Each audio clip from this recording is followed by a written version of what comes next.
Naglilinya po tayo ng ano, TPR ba tawag dito? Yan. Pinaiikutan na po natin ang garden ng Luzar Farm. Makikita nyo. Kasi po ayun po si Mama Luz napakahilig po niyang magdilig.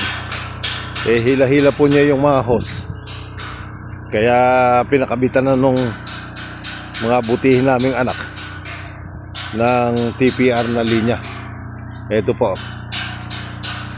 Kaya hindi na siya maghihila ng mga hose. Ang kailangan na lang niya, magbubukas na lang ng gripo. May tubig na, yan. Dati po kasi hinihila lang namin itong mga hose na ito. Mahirap pong maghila. Talaga namang napakahirap maghila. Sa dami nung didiligin, pag hinila mo yung hose mo, bago ka makatapos, ngawit ka na. Ngayon po maganda na. Ayan meron po tayong gumagawa na siya ng bonsai na napakaganda ng dahon na yan, namumulaklak ng kasalukuyan. Ayan. Ay, may kalabasa pala tayo rito. Ito.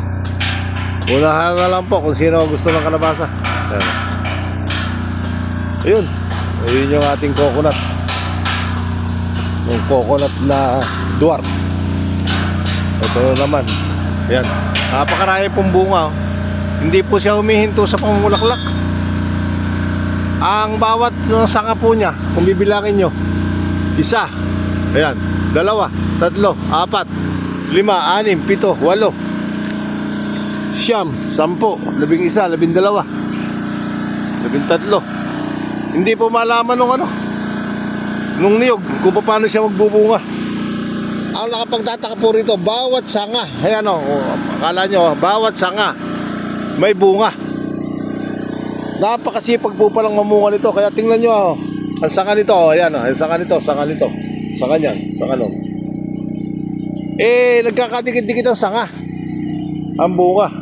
Bayaan nyo po at may marami lang tumutubong seedlings dito. Siguro po sa May tubo ng lahat to. May pag-asa naman po yan. Ito po yung ating swimming pool. Napakalinis ng tubig. Nagkakabit po ako ng lona. Dahil nung humangin, naputol po. Nagkakabit po ulit natin ngayon. May palaka tayo. Yung palaka na yan pampaswerte na yung palaka na yan. Di yata yung iba hindi naniniwala. Ako man po hindi naniniwala. Pero buhat po nung binigay palaka na yan. Bakit namunga lahat ang mga halaman? Siguro pampaswerte na. Ayan. Maraming pong salamat and God bless. Ito po yung inuulit ko na maraming salamat din sa paglalagay ng mga TPR na ganito. Paikot na po hanggang sa shower. May shower na po ito bago ka pumasok na swimming pool. Shower ka muna. Magkakaroon na po ng ganito. Ayan, maglilinya po kami riyan.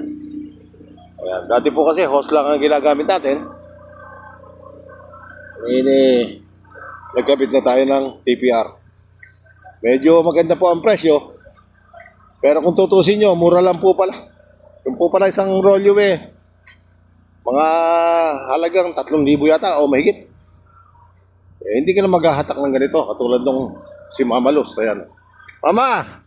Okay ba sa'yo kinakabit nito? Okay. Hindi ka na maghahatak niyan, Oo. Mag-thank you ka muna. Thank you kay Lord. Nag-sponsor. Sino ba yan? Nag-sponsor. Thank you. Hindi na mahihirapan magdilig. Yan. Ganyan po ngayon yan. Hila ng hila hanggang doon.